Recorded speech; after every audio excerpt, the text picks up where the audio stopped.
К 1941 году оборонная промышленность СССР составляла 39%. Более трети мощностей страны работала на оборонку. Одно из ведущих мест в промышленных планах принадлежало авиации. Рекордные довоенные перелеты были предметом гордости страны. Немецкий генерал Шваб-Диссен признавал несомненные успехи СССР, хотя утверждал, что более полную информацию на этот счет немцы так и не получили из-за, цитата, «высокоэффективной системы контрразведки, действующей в советской России». Тем не менее, немецкие специалисты, допущенные на советские заводы, докладывали руководству, что советские предприятия, цитата, «практически полностью независимы от внешних поставщиков. Оборудование современное, высокий уровень квалификации. Гитлер среагировал четко.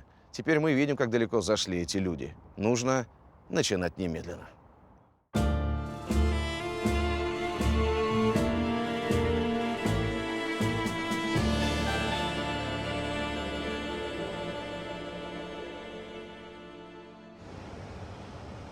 The war came upon us so suddenly. Though the country had done nothing but prepare for it, we were attacked by the strongest army in Europe, which had overrun Poland in just 1 month, and France, Belgium, and the Netherlands in under 2 months. However, not all branches of the military were hit by catastrophe. For example, the Navy was put on alert before Nazi forces struck. But alas, it was not so everywhere. Massive attacks on Soviet airfields came suddenly. In the USSR's borderlands, we lost 1,200 aircraft, and 800 of them were destroyed at their airfields. Planes could not even manage to take off first. As a result of bombardment, a large number of armories for the Air Force were blown up. Nevertheless, the Luftwaffe did not succeed in completely wiping out the Soviet Air Force. In 1941, Germany lost on the Eastern Front nearly 4,000 planes. On all its other fronts, in Africa, the Mediterranean, and Britain, it lost just 2,300.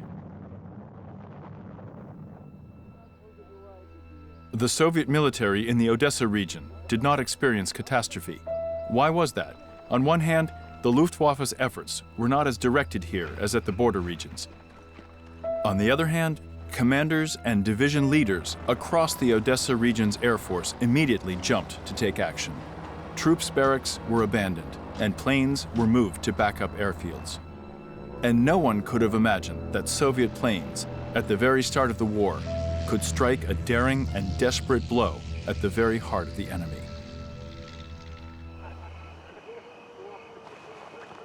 On August 7, 1941, at 9 p.m., a formation led by Major Yevgeny Preobrazhensky took off from Saaremaa. It comprised 15 bombers and set a course for the capital of Nazi Germany, Berlin.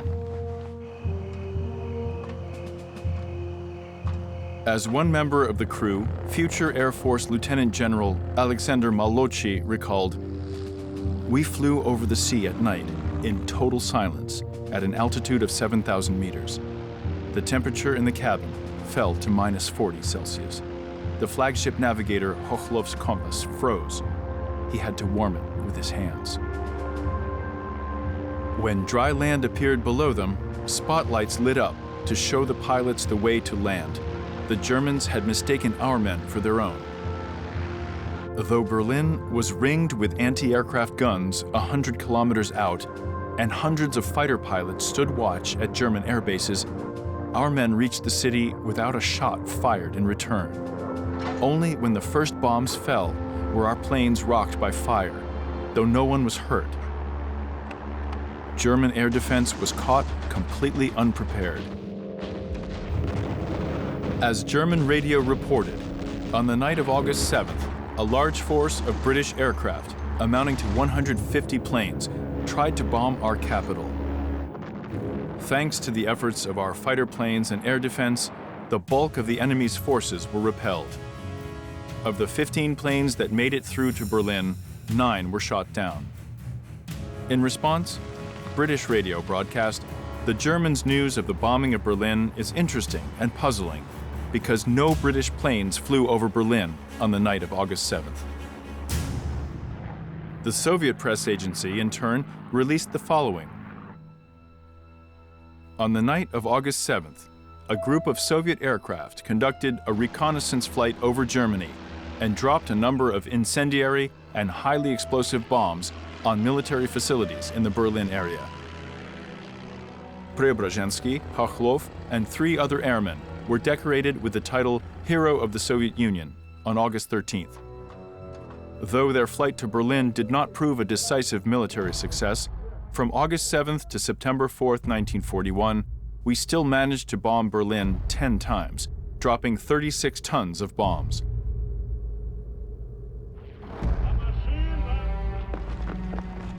In the very first days of the war, Soviet aces intercepted enemy planes 16 times. Through the lives of several heroic pilots, we could see how the Red Army's Air Force contributed to the overall victory.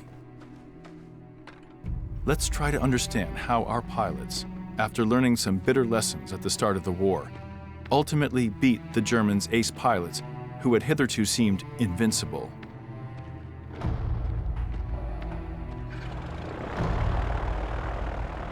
Alexander Grisenko, born 1904.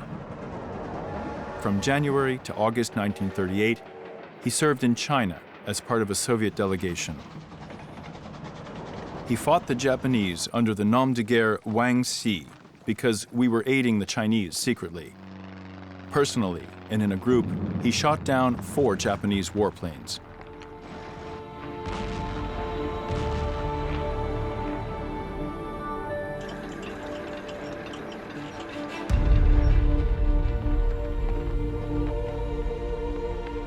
For the exemplary performance of his mission in China, Captain Grisenko was awarded the Order of the Red Banner on November 14, 1938. He would earn this decoration a total of 3 times during his military career. By 1941, he was already commanding a fighter regiment around Kiev. In early June, Grisenko's unit was subjected to an unannounced inspection. The inspectors found that all of Grisenko's planes, 57 in total, had been fully armed without orders from above. The commander was summoned to a tribunal for bringing his regiment to full combat readiness without authorization.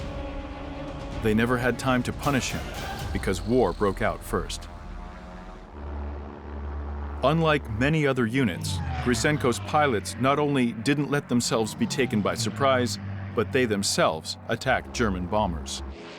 On the first day of the war, Grisenko's regiment suffered no casualties whatsoever. During the first year of fighting, Grisenko's pilots downed over 100 enemy planes in aerial combat.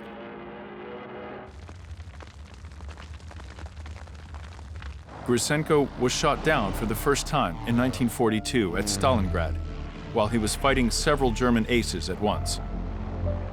He spent over 6 months in the hospital and lost his left leg. He learned to walk with a prosthesis, and in spite of his disability, he managed to return to service. He participated in 27 aerial battles and personally shot down 4 German planes, 2 Junkers and 2 Messers. By the war's end, Alexander Grisenko was commanding a division in Vienna. Future hero of the Soviet Union, Viktor Talalikhin, started learning how to fly in the Moscow Aero Club, where he was nearly declared unfit. He was barely 5 feet tall. He could barely reach the airplane's pedals, and when landing, he could not see the ground. They gave him some pillows so that he could sit more comfortably. Thus, he began flying with such padded seating in spite of his peers' mockery. He learned to fly and became one of the best at it, though he got the nickname Shorty at the flying club, and it stuck with him forever. He began flying during the war with Finland, where he made 47 sorties and was awarded the Order of the Red Star. The 177th Fighter Regiment, where Junior Lieutenant Talalikhin served, defended the skies over Moscow from any southwestern threats. On August 6, 1941, at 10:55 p.m., fighter pilots heard the alarm. The enemy's planes had appeared in Quadrant 82 at an altitude of 4,000 meters. Viktor Talalichin took off in his plane. During the first Nazi bombing raids over Moscow, Soviet air defense was so erratic that even our own planes often came under anti-aircraft fire. Under these circumstances, even finding the enemy in the air was already a big achievement for a fighter pilot. To find an enemy plane in the dark sky, Soviet pilots had to rely on searchlight beams. On his first sortie, Talalichin made out an enemy bomber, just 20 meters away from its swastika and black crosses. Here's what happened, in Talalichin's own words. На высоте 4800 метров я настиг противника, подошел к нему в хвост и открыл огонь. Но вскоре мои патроны кончились. Я принимаю решение таранить самолет. Когда подошел на 10 метров от хвоста, по мне была дана очередь из крупнокалиберного пулемета. Обожгло мне руку, я принял второе решение – жертвовать собой, но не упустить гада. Даю полностью газ и своим самолетом врезаюсь в хвост противника. Talalichin's plane rolled over from the impact, and the wounded pilot parachuted out from a height of 2,500 meters. As he fell, he was able to see the burning German Henkel explode. Viktor Talalichin woke up the next day, a famous man. Newspapers and radio had reported his overnight battle. The remains of the German crew were found among their plane's wreckage. One of their pilots turned out to be a lieutenant colonel who had received the Iron Cross. It must be noted that Talalichin was not the first to shoot down an enemy plane. On the night of July 29, 1941, Lieutenant Pyotr Yeremyev from the nearby 27th Fighter Regiment, flying a MiG-3, shot down a German junker. Two fighter pilots fighting near Leningrad, Stepan Zdarovtsev and Pyotr Kharitonov, also destroyed enemy planes in the summer of 1941. In both cases, they did not retreat after running out of ammunition. Rather, they continued the battle by colliding with the Nazi planes. Not only did both pilots survive, but they were able to preserve their own planes.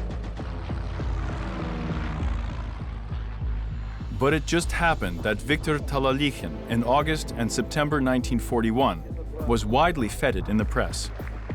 Reporters followed his every move. Talalichin was asked to speak to many workers and Komsomol members. Кто не хочет быть рабом, тот идет вместе с нами в бой. Крепче удары по гитлеровской Германии. Я клянусь и всех моих товарищей призываю грудью встать на защиту нашей юности, на защиту чести и свободы Родины.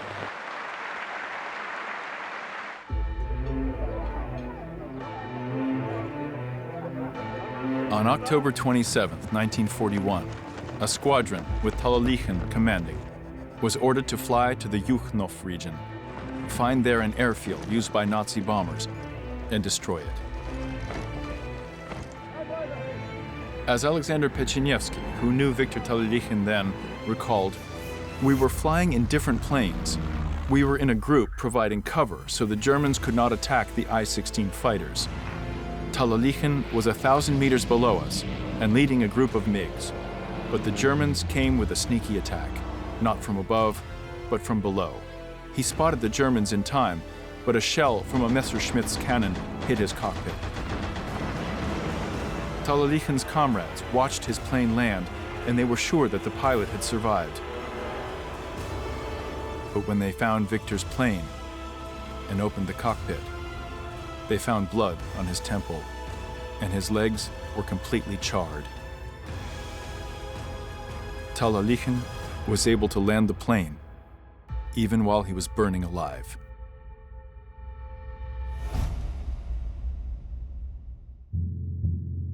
Lydia Litviak lived to the age of only 21. During the war, she shot down 3 enemy planes and an aerostat, which was confirmed by German documents. She thus became the greatest female fighter pilot of all time.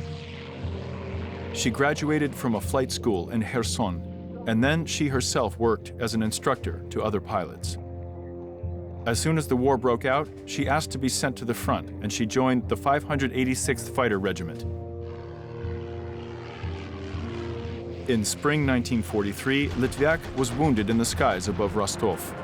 As her plane was hit by a burst of enemy fire, metal shards from the hull struck her legs. Nevertheless, in spite of bleeding heavily, she managed to get her plane back to base. Even before she had fully recovered from her wounds, she left the hospital to keep on fighting.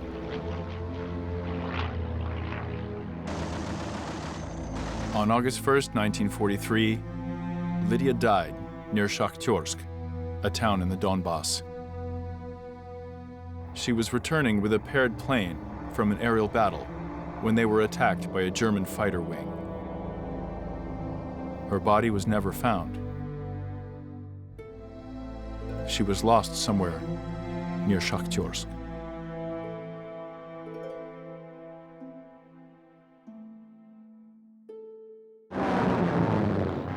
Achtung, Achtung! Покрышки in der Luft! Покрышки in der Luft! Achtung, Покрышки, Покрышки! Внимание, внимание! В воздухе Покрышкин передавали рации немецких самолетов.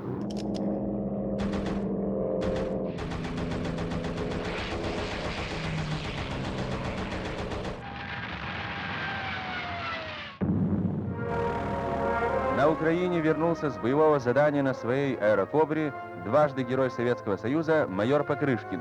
Он только что сбил 3 самолета противника.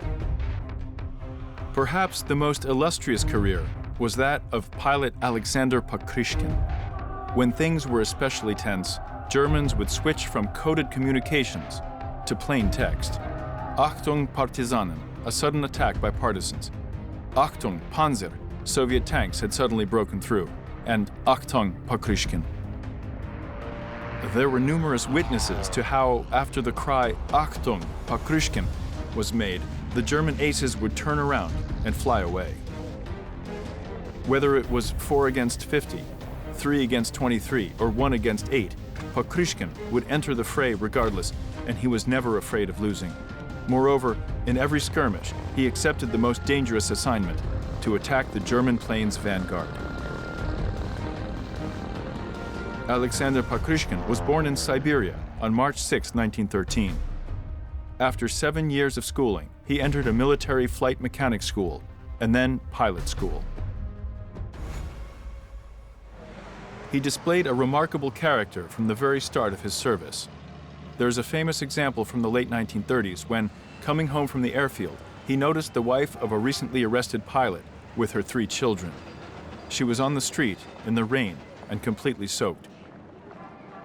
People merely walked by and pretended not to see the family of their disgraced colleague. But Pakryshkin, for everyone to see, walked up to her and said, "I'm not afraid of anything. You and the children are not going to stand there in the rain." He let them spend the night at his own home. The war arrived for Pakryshkin on June 22nd. Already on the 23rd, he shot down his first messer and barely escaped with his life. As he recalled, "I was jolted out of my thoughts by a sharp crack, and some force was turning the plane around on its axis so that I hung upside down. I righted my plane and saw that one Messerschmitt was swiftly leaping forward, while another was flying in from behind to attack, and my own plane had been seriously damaged. A big hole was gaping in my right wing. Another enemy shell hit the middle section of his plane, but he managed nevertheless to reach his airfield. 10 days later, Pakryshkin's MiG was hit by fire from anti-aircraft guns. It is impossible to count how many times the pilot cheated death. In the 1,418 days of World War II, he made 650 flights, took part in 156 aerial battles, and shot down 59 enemy planes personally and 6 in a group. These are the general statistics, but let's examine a specific case. In summer 1942, Alexander Pakryshkin was in Stavropol. At an empty airfield, he found a MiG-3 fighter in working order. He thought it was a shame to leave the plane just standing there, and so he decided to take off. While he was setting off from the runway, German soldiers on motorcycles arrived at the airfield. As Pakryshkin recounted, as I flew over the roof of Stavropol's buildings, I saw dozens of tanks in the streets with crosses on their sides. That is when I got really scared about where I would have to land this plane and for taking it for a joyride in the first place. We think that as he flew on, he really thought, "To hell with you all. I will return to Stavropol." But he could not write such a brazen thing in a book.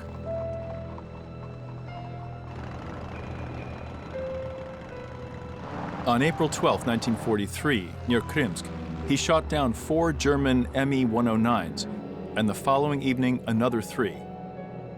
And this man says he was scared when he took a plane for a joyride. On April 29th of that year, 8 P-39 Era Cobras, guided by Pakryshkin, repelled 27 Junker Ju-87 bombers, which were being covered by 10 Me-109s. One pair of Soviet planes kept the enemy fighters occupied, while the rest dived and shot down 12 Junkers. Pakryshkin was personally responsible for downing 4. As he was returning to base, he took down a 5th German bomber. Now, do you understand why the Germans would cry that Pakryshkin was aloft? As frontline reporters wrote about him then, his friends say that he doesn't seem to be shooting at the enemy as much as unleashing a furnace of flames on them. All of the firing positions on his plane were linked to a single trigger. Pakryshkin had come up with his own formula for success: altitude, speed, maneuvering, fire. Окончен боевой день. Над кроватью Покрышкина висят силуэты немецких самолетов. Не забывать о противнике — его любимая поговорка. Каждый день летчик тренируется с прицелом, чтобы в бою не подвели ни глаз, ни рука. He lived a good long life after the war, and even served as a consultant for the classic film Only Old Men Are Going Into Battle. On December 27, 1973, that film was first screened. When the lights came back on in the hall, everyone could see Pakryshkin wiping his tears away. This was the same man who had dominated over the whole sky. Когда кончится война, вернемся мы сюда, пройдем по этим местам. Кто остался в живых?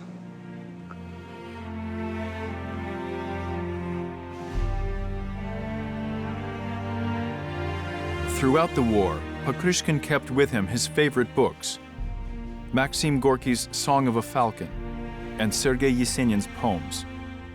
"The madness of the bold is the wisdom of life," wrote Gorky, while Yesenin is famous for the lines, "I love my motherland, I adore my motherland." Somewhere at the intersection of these things, boldness and love for one's country, lay Pakryshkin's great strength. The great strength of the winners of the war, our great strength.